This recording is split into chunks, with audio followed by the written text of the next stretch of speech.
మాట్లా దాసుడొకడు రోగి అయి చావ సిద్ధమయ్యను. అదిగో చావ సిద్ధమైపోయాడు. మరి దేనికి సిద్ధమయ్యావో నాకు తెలియట్లేదు. పరిచర్య కొరకు సిద్ధమయ్యావా? కొంతమంది అంటున్నారు, అయ్యగారు పెద్ద అయ్యగారు దగ్గర పాటలు పాడాడు, జయరాజు అన్న గారు ఎత్తాడు. జయరాజు గారు అప్పట్లో వేసేవాడు కదా సాంఖ్యిక, నాకు ఇక మరణమే ఇస్తాడేమో. దానికి కూడా మళ్ళా డైలాగ్ కింద ఇది కూడా అంతే. ఇక లేదు, ఆశలు లేవు. ఇక ఒక నిర్ణయానికి వచ్చేసినట్టున్నాడు, నా పని అయిపోయిందని. అప్పుడంట శతాధిపతి యేసును గూర్చి విని ఆయన వచ్చి తన దాసుని స్వస్థపరచవలెనని ఆయనను వేడుకొనుటకు యూదుల పెద్దలను ఆయన యొద్దకు పంపెను. ఆమేన్.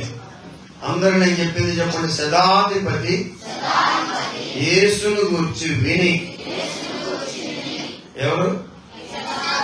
శతాధిపతి. 100 మంది మీద అధికారి గారి పాస్టర్ గారు మొత్తానికి ఆయన గారికి ఎవరో ప్రభువు గురించి చెప్పారు.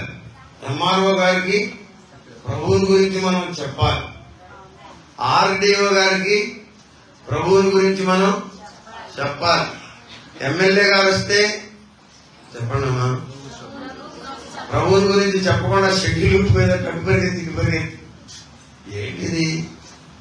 ఎమ్మెల్యే గారు వస్తే వాళ్ళు మంచి బిడ్డలు చక్కగా కూర్చుంటారు, మనమే చెప్పడం లేదు, వాళ్ళు చెప్పనివ్వట్లేదు. కూర్చోబెట్టి యేసయ్య రక్షకుడు, యేసయ్య విమోచకుడు, యేసయ్యలో రక్షణ ఉంది, ఈ లోకం అశాశ్వతం, మీ పదవి 5 ఏండ్లు, మళ్ళా అవకాశం ఏదన్నా కుదిరితే మళ్ళా 5 ఏండ్లు, ఆ తర్వాత అయినా పరిస్థితులు మీరు చూస్తున్నారు. ఏదో ఒక దినాన్ని మనం అంతా వెళ్ళిపోక తప్పదు. అక్కడ ఉంది నరకం, ఇటు ప్రక్కన ఉంది పరలోకం. నరకము నుండి తప్పించబడాలంటే నీ పాపం పోవాలి. నీ పాపం కొరకు ప్రాయశ్చిత్తం చేసిన వాడు ఎవడునూ లేడు. ఒక్కడే ఒక ఆయన ఉన్నాడు, ఆయనే ప్రభు అయిన యేసు. నువ్వు రక్షించబడతావని, నువ్వు తప్పించబడతావని యేసయ్య పరలోకం నుండి భూలోకానికి వచ్చాడు. ఏంటి కేక్ కట్ చేసి జారుకుందాం అనుకుంటున్నావు? కేక్ తర్వాత కట్ చేయదు కానీ ముందు అసలు యేసయ్యను అంగీకరిస్తావా లేదా? నరకానికి వెళ్తావా పరలోకానికి వెళ్తావా అని అంత గుచ్చినట్టుగా కాకపోయినా చెప్పాల్సిన రీతిలో చెప్పాలి. మీరు అనుకోవచ్చు చెప్పినంత మాత్రాన్ని వచ్చేస్తారండి అని. ఇదిగో వినగానే రాలా, విన్నాడు. ఇక్కడ దాసునికి రోగం వచ్చింది కాబట్టి వచ్చాడు, అంతేనా పాస్టర్? వినగానే ఓ అయిపోవు అండి.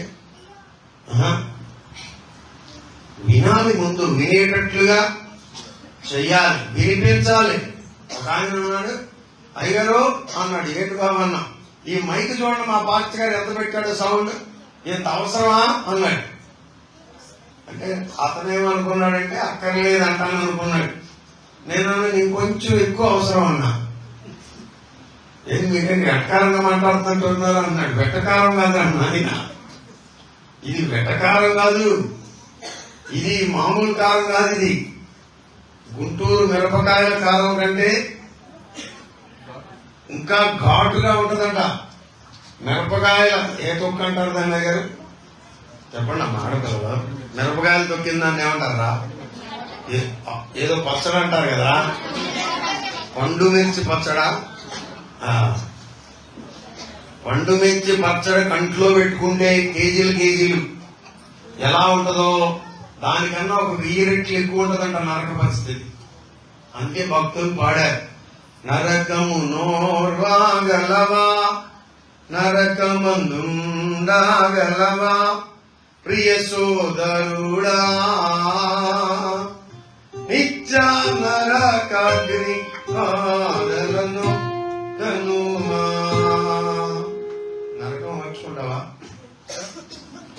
వినేటట్లు చేయాలి. మీరందరూ ఏం చేస్తున్నారు? ఏంటో పిల్లలు ముసిముసిలో నవ్వుకుంటున్నారు వాక్యం చెప్తుంటే. మీరందరూ ప్రభువుని గురించి చెప్పాలి. హై స్కూల్లో కూడా మీ ఫ్రెండ్స్తో దేవుని ప్రేమను చెప్పాలి. మీరిద్దరు ఆడుకుంటున్నారు, ఆడుతూ దేవుని ప్రేమను చెప్పాలి.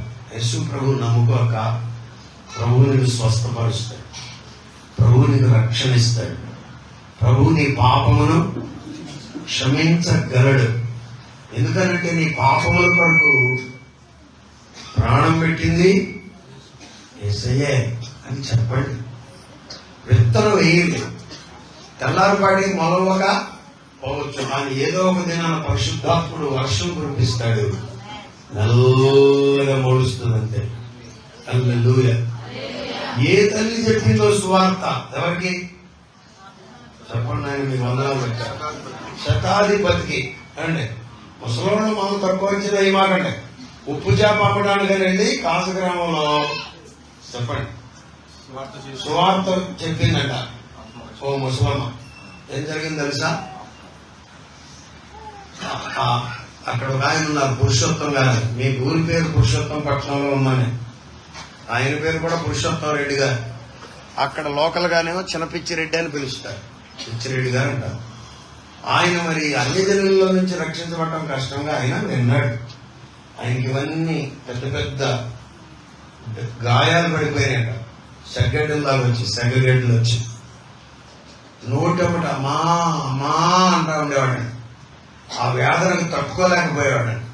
ఉప్పు చేప అమ్మే ముసలమ్మ సువార్త విని ఆయన ప్రభువును నమ్ముకున్నందు చేత, మందిరానికి వెళ్ళినందు చేత ప్రభు అద్భుతంగా ఆయన స్వస్థపరిచాడు. హల్లెలూయా, హల్లెలూయా. మరి ఆమె పిల్లలందరూ రక్షించబడ్డారు, భార్య రక్షించబడ్డారు. ఆయన ప్రభు దగ్గరికి వెళ్ళిపోయారు. కుమారుడు ఇప్పుడు స్వచ్ఛంగా ఉన్నారు, మంచి పరిచర్య కూడా చేస్తున్నారు, అనేక మందిని ప్రభు కొరకు సిద్ధపరుస్తున్నారు. మొగలో పరిచర్య జరుగుతుందంటే మాకు అనేక మంది సేవకులు హెల్ప్ చేస్తారు. వారిలో కరుణాకర్ గారు కూడా మెయిన్ గా ఒకరు, ప్రధానంగా.